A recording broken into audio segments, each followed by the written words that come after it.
এই মুহূর্তে যে খবরের দিকে নজর রাখবো, এসআইআর নিয়ে ফের নতুন নির্দেশ নির্বাচন কমিশনের। এসআইআর তথ্য হিসেবে গণ্য হবে না মাধ্যমিকের অ্যাডমিট কার্ড। কথা বলবো, আমাদের সঙ্গে রয়েছেন আমাদের প্রতিনিধি রুমা পাল। রুমা, জাতীয় নির্বাচন কমিশনের কাছে যে আবেদন জানানো সিইও, সেই আবেদনের পরিপ্রেক্ষিতে কি জানিয়েছে নির্বাচন কমিশন? কেন মানা হবে না মাধ্যমিকের অ্যাডমিট কার্ড? দেখো, জানিয়ে রাখি, প্রথমে যেটা নিয়ম হয়েছিল সেটা বলা হয়েছিল যে মাধ্যমিকের সার্টিফিকেট গণ্য করা হবে, এবং তার পরবর্তীতে কিন্তু অনেক ইসিও দপ্তরে কিন্তু একাধিক কথা বলা হয় যে এরকমও অনেক ভোটার রয়েছেন যাদের হয়তো মাধ্যমিকের অ্যাডমিট কার্ড রয়েছে, যেহেতু ওখানে ডেট অফ বার্থ রয়েছে, যেহেতু সবসময় কিন্তু বার্থ সার্টিফিকেটের কথা যখন বলা হচ্ছে সেখানে কিন্তু ডেট অফ বার্থ রয়েছে, সেটাও গণ্য করা হোক। কারণ অনেকেই দেখা যায় গেছে যে পরবর্তীতে হয়তো মাধ্যমিক তারা দিতে পারেননি বা পড়াশোনা ছেড়ে দিয়েছে, এরকমও কিন্তু অনেক ভোটার রয়েছে। এবং সেক্ষেত্রে কিন্তু মাধ্যমিকে অ্যাডমিটটা যদি গণ্য করা হয় তাহলে কিন্তু ডেট অফ বার্থটা ওখানে পাওয়া যাচ্ছে, কারণ এই রাজ্যে কিন্তু মাধ্যমিকের অ্যাডমিট কার্ডে ডেট অফ বার্থ থাকে। সেই সুবাদে কিন্তু সিও দপ্তর থেকে সিও কিন্তু প্রপোজাল পাঠিয়েছিলেন, একদম প্রস্তাব পাঠানো হয় ইসিআই তে যে এটা গণ্য করার জন্য। এখন দেখা যাচ্ছে যে ইসিআই থেকে কিন্তু স্পষ্টভাবে নির্দেশিকা এসেছে যে মাধ্যমিকের অ্যাডমিট কার্ডকে কোনোভাবেই কিন্তু মান্যতা দেওয়া হচ্ছে না, যাতে সেখানে ডেট অফ বার্থ বা সেই ডকুমেন্ট হিসেবে কিন্তু মান্যতা দিচ্ছে না। এটা নিয়ে কিন্তু একটা বিভ্রান্তি তৈরি হয়েছে, এবং সেক্ষেত্রে প্রথমে যখন বলা হয়েছিল যে মাধ্যমিকের অ্যাডমিট কার্ডটাকে কিন্তু যাতে গ্রহণ করা হয় সেটা প্রস্তাব গেছে এবং সেটা গ্রহণ করতে পারবে, এখন কিন্তু ইসিআই বলছে যে মাধ্যমিকের অ্যাডমিট কার্ড গ্রহণ করা হবে না। এবং সেক্ষেত্রে কিন্তু বিভ্রান্তি এই কারণে তৈরি হচ্ছে, একের পর এক কিন্তু নির্দেশিকার কিন্তু বেশ কিছু বারবার পরিবর্তন করছে, এবং তার সঙ্গে এটাও ঠিক যে প্রস্তাব হয়তো এখান থেকে যাচ্ছে সিও দপ্তর থেকে হয়তো ইসিআই দিকে যাচ্ছে, ইসিআই কিন্তু কিছুদিনের মধ্যে দেখা যাচ্ছে যে সেই প্রস্তাব কিন্তু তারা নাকচ করে দিচ্ছে। এবং এক্ষেত্রে দেখা যাচ্ছে যে অনেকেই যারা সিও দপ্তরে কিন্তু তাদের যে ইয়ে নিয়ে গেছিলেন যে এরকম মাধ্যমিকের অ্যাডমিট কার্ডও যাতে গণ্য করা হোক, কারণ ডেট অফ বার্থ তো সেখানেই পেয়ে যাচ্ছে, সেটা কিন্তু প্রস্তাব খারিজ করে দিল নির্বাচন কমিশন। রুমা, হ্যাঁ, একদমই বলা যেতে পারে যে সিওর প্রস্তাব খারিজ করে দিল নির্বাচন কমিশন। ধন্যবাদ তোমার। এবার খাস কলকাতায় বিএলও রহস্য মৃত্যু, ঝুলন্ত দেহ উদ্ধার। 109 নম্বর ওয়ার্ডে 110 নম্বর পার্টের বিএলও রহস্য মৃত্যু হয়েছে। পূর্ব যাদবপুরের অহল্যানগরের বাড়ি থেকে দেহ উদ্ধার হয়েছে। বাথরুম থেকে উদ্ধার করা হলো বিএলও অশোক দাসের ঝুলন্ত দেহ।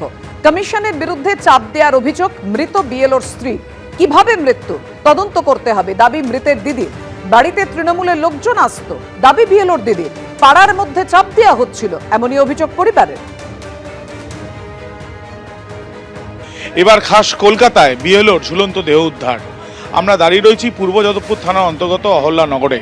এখানে যে বাড়ির সামনে আমরা দাঁড়িয়ে রয়েছি সেই বাড়িরই বাথরুম থেকে অশোক দাস নামে এক ব্যক্তি, যিনি পেশায় একজন স্কুল শিক্ষক, তার ঝুলন্ত দেহ উদ্ধার হয়েছে।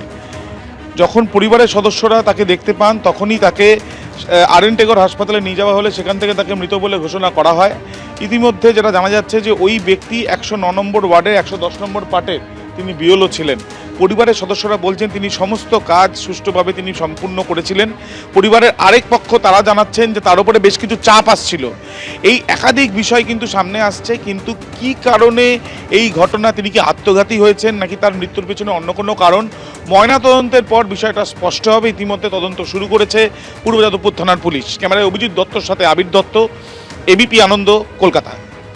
সহ্য করতে পারিনি কাজ, অনেক ভিডিওকে আমি ফোন করেছি, ইয়াকে বলছি যে আপনার বাড়ি রিলিজ দিই। ও সুইসাইড, ও আগেও বলছিল সুইসাইড করবো, এই করবো, অজ্ঞান হয়ে গেছিল। আমি অনেকবার বলেছি, ওরা কিছুতেই শুনতে চাইছিল। ওরা বলছে যে আমি রিলিজ দিয়ে দিয়েছি। আরে মুখে বললে হবে, কাগজ তো দিতে হবে। মাল যা রিলিজ দিয়ে দিয়েছি, আপনাকে কাজ করতে পারে, কিন্তু কাগজ তো দিতে হবে। ওরা কিছুতেই শুনছিল না। কাজের চাপে এসে গেলাম, ছেলেটা ছোট, আমি কোথায় যাবো? ছেলেটাকে পুরো কাজ ওনার হয়ে গেছিল। কাজ তো পুরো কাজ বলতে কাজ অনেকটা হয়েছিল, অনেকটা কিছুটা বাকিও আছে। এখন কি করবে নির্বাচন কমিশন? এখন কি করবে? এখন কি কাজ কে করবে?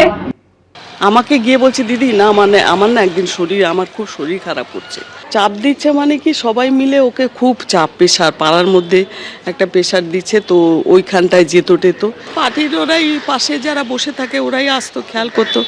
ওই তো তৃণমূলে এরাই খেয়াল টায়াল করতো। তা আমি জানি ওর হার্টের প্রবলেম আছে, তাই আমি বলছি দেখ ভাই, তোর যখন হার্টের প্রবলেম আছে তুই একটু সামলে নিজেকে কর। ও যেভাবে কাজ মিটিয়েছে, এত সুন্দর কাজ কেউ করেনি। ও যেভাবে কাজ সুন্দরভাবে গুছিয়ে ফেলেছে, ওর মোটামুটি সব কাজ শেষ, কিন্তু ওর কিন্তু কোনো কাজ বাকি নেই। এটাই তো কথা যে ও কিন্তু ওই ছেলেই না।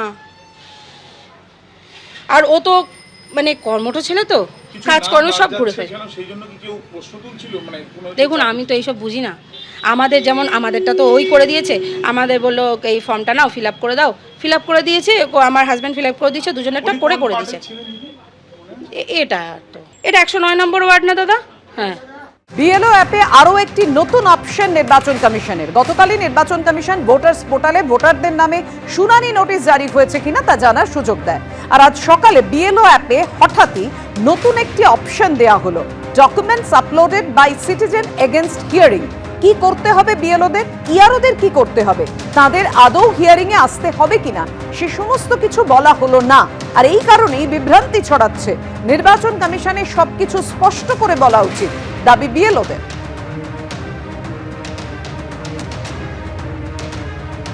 আরো একবার আপনাদের সামনে রাখি, আজ সকালে হঠাৎই যে নোটিশ আসে বিএলও অ্যাপে নতুন একটা অপশন দেয় নির্বাচন কমিশন। গতকাল নির্বাচন কমিশন ভোটার্স পোর্টালে ভোটারদের নামে শুনানি নোটিশ জারি হয়েছে কিনা তা জানার সুযোগ দেয়। আর আজ সকালে বিএলও অ্যাপে নতুন একটি অপশন দেয়া হলো, documents uploaded by citizen against hearing. কি করতে হবে বিএলওদের, ইআরওদের কি করতে হবে, তাদের আদৌ হিয়ারিং এ আসতে হবে কিনা সে সম্পর্কে কিছু বলা হলো না। আর এই কারণেই বিভ্রান্তি ছড়াচ্ছে। নির্বাচন কমিশনের সবকিছু স্পষ্ট করে বলা উচিত, দাবি বিএলও ঐক্য মঞ্চের।